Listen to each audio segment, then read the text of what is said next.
Assalamualaikum warahmatullahi wabarakatuh. Hari ini kelompok kami akan mempresentasikan tugas besar yang telah kami kerjakan berjudul Analisis Kekuatan Tarik dan Pengujian Impact Komposit dengan Variasi Komposisi Serat Bambu Berpenguat Polyester pada Aplikasi Pot Bunga. Sebelumnya, ada baiknya kami memperkenalkan diri terlebih dahulu. Yang pertama ada Dani Pratama, NIM 06171024, kemudian ada Iwaldian Rivaldi 06171036, kemudian Rahman Nasrullah 06171057, lalu Sinaga Daniel 06171070, dan Zuli Aulia Fahma 06171081. Kita masuk ke pendahuluan. Adapun produk yang kami teliti pada tugas besar ini adalah pot bunga yang berasal dari keramik. Pot bunga dari keramik sendiri biasanya berbahan dasar dari clay atau tanah liat yang memiliki sifat plastis, mudah dicetak, namun bersifat kaku setelah dikeringkan dan bersifat getas setelah dipanaskan. Adapun kekurangan dari pot bunga yang berasal dari keramik adalah mudah hancur ketika terkena beban kejut atau beban impact. Nah, solusi dari kami adalah kami ingin mengganti bahan dasar pembuatan pot bunga yang biasanya berasal dari keramik menjadi pot bunga dengan komposit serat bambu. Dengan kelebihan dari serat bambu sendiri antara lain kekuatan terhadap beban yang tinggi, ketangguhan yang tinggi, kekakuan serta ketahanan panas yang tinggi, tahan terhadap korosi, murah serta mudah untuk didapatkan. Kemudian ini ada tabel nilai sifat mekanik yang kami dapat dari literatur. Ada dua, yaitu ada serat bambu dan polyester. Bisa dilihat di sini adalah sifat mekaniknya dari dua bahan dasar utama yang kami gunakan di penelitian ini. Nah, kemudian rumusan masalah. Yang pertama adalah bagaimana sifat mekanik dari pot bunga berbahan dasar komposit berpenguat serat bambu. Lalu yang kedua, bagaimana perbandingan hasil perhitungan dengan pengujian komposit berpenguat serat bambu. Dan yang ketiga, bagaimana kelebihan dan kekurangan pot bunga berbahan dasar komposit berpenguat serat bambu. Adapun tujuannya yang menjawab dari rumusan masalah ada 3. Yang pertama, mengetahui sifat mekanik pot bunga dari komposit berpenguat serat bambu. Yang kedua, mengetahui perbandingan hasil perhitungan dengan pengujian komposit berpenguat serat bambu. Dan yang ketiga, mengetahui kelebihan dan kekurangan pot bunga berbahan dasar komposit berpenguat serat bambu. Oke, kita akan masuk ke bagian metodologi. Nah, pada tugas kita kali ini, kita menggunakan proses komposit manufaktur termoset, yang dimana kita menggunakan wet hand layup. Kenapa? Dikarenakan proses ini cukup mudah dilakukan dan murah.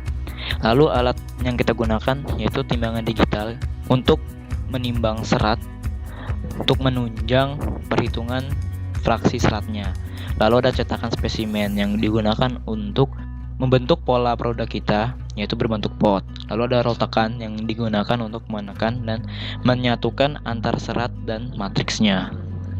Lalu pada bahannya ini kita menggunakan polyester yang berguna sebagai matriksnya atau pengikatnya. Lalu ada serat bambu yang kita gunakan sebagai penguatnya atau reinforce-nya. Lalu ada prosedur penelitiannya. Pertama-tama kita siapkan dulu alat dan bahannya, lalu kita lakukan preparasi serat dan preparasi matriksnya. Lalu cetakannya kita siapkan juga. Setelah semuanya siap, pertama-tama kita lakukan pengolesan terlebih dahulu pada cetakannya dengan matriksnya, lalu diikuti oleh seratnya. Setelah itu dilakukanlah pengerolan di seluruh bagian agar serat dan matriknya menyatu.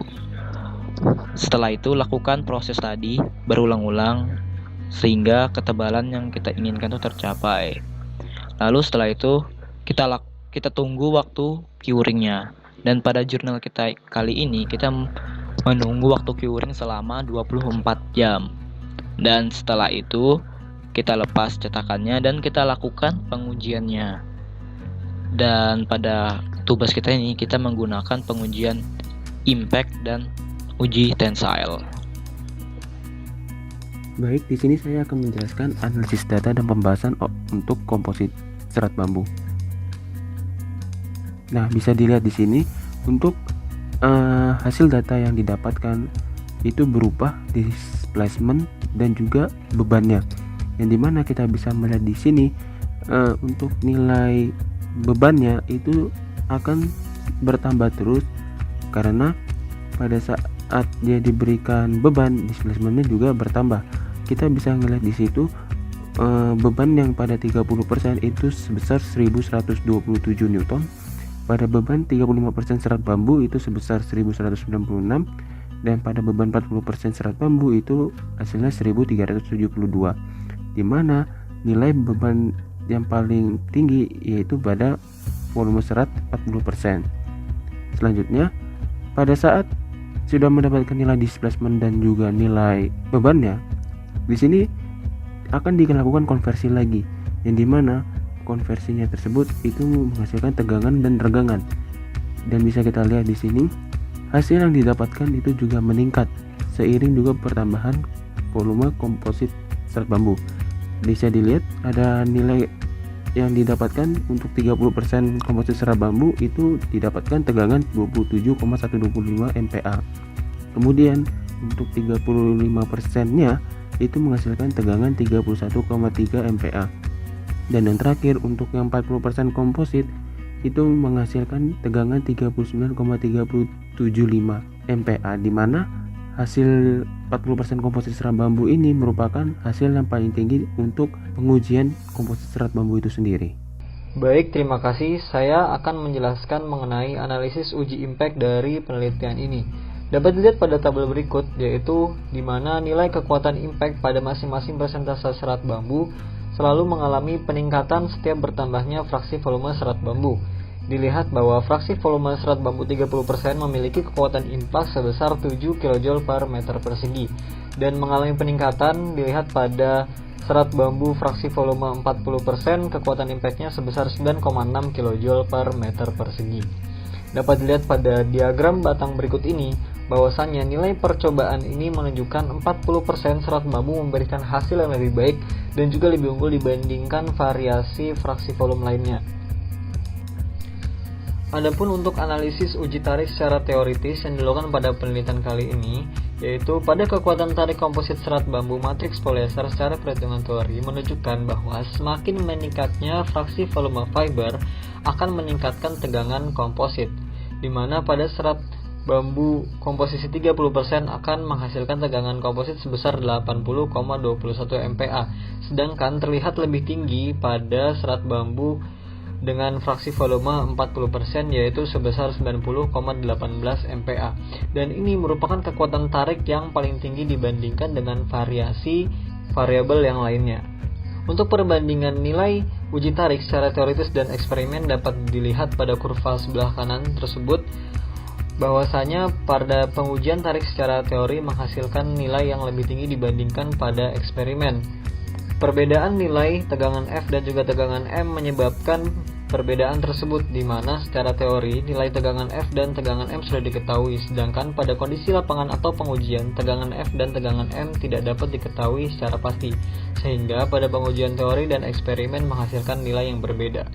Dan kurva di bawahnya menunjukkan nilai pengujian tarik dari keseluruhan atau secara keseluruhan, di mana untuk standar clay dia memiliki tegangan tarik sebesar 65 Newton per milimeter persegi atau MPa. Kemudian pada fraksi volume teori tertinggi dia memiliki angka 90,18 MPa, dan untuk fraksi volume pada eksperimen yang tertinggi yaitu sebesar 39,375 MPa. Selanjutnya untuk kesimpulan dan saran akan dijelaskan oleh teman saya Iqbal Dian Rivaldi. Oke, baik, kali ini kita masuk ke kesimpulan dan saran. Adapun kesimpulan dan saran pada penelitian kali ini berdasarkan tujuan yang sudah disebutkan di atas, yaitu yang pertama, didapatkan sifat mekanik yaitu kekuatan tarik maksimum sebesar 90,18 MPa yang ditemukan pada fraksi volume serat sebesar 40% yang dihitung secara teori. Sifat mekanik komposit itu sendiri sangat dipengaruhi oleh banyaknya fraksi volume serat. Kemudian yang kedua, hasil perbandingan nilai perhitungan dengan nilai eksperimen uji tarik secara berurutan Yaitu yang pertama, pada fraksi volume serat sebesar 30%, yaitu 80,21 MPa dan 27,125 MPa. Dan pada fraksi volume serat 35%, yaitu 85,195 MPa dan 31,3 MPa. Selanjutnya pada fraksi volume serat 40%, yaitu 90,18 MPa dan 39,375 MPa. Di mana pada fraksi volume serat 40% ini memiliki sifat mekanik yang tertinggi dibandingkan dengan fraksi volume serat yang lain. Yang ketiga, itu didapatkan kelebihan serta kekurangan dari aplikasi pot material komposit berbahan serat bambu polyester, yaitu diantaranya kelebihannya yaitu berat spesifik yang rendah, bersifat non-toksit hingga tidak mencemari lingkungan, serta biaya produksi dan investasi yang rendah. Sedangkan untuk kekurangannya sendiri, yaitu bentuk dari potnya ini terbatas, itu dibatasi oleh bentuk cetakannya. Selanjutnya untuk saran, pertama yaitu diharapkan pada penelitian kedepannya penulis bisa meneliti menggunakan jenis serat yang lain, baik itu serat alam maupun serat sintetis. Kemudian yang kedua, diharapkan pada penelitian selanjutnya penulis dapat meneliti penggunaan serat dengan metode manufaktur yang lain dalam proses pembuatan komposit. Oke, cukup sekian presentasi dari kami. Kurang lebihnya mohon maaf. Wassalamualaikum warahmatullahi wabarakatuh.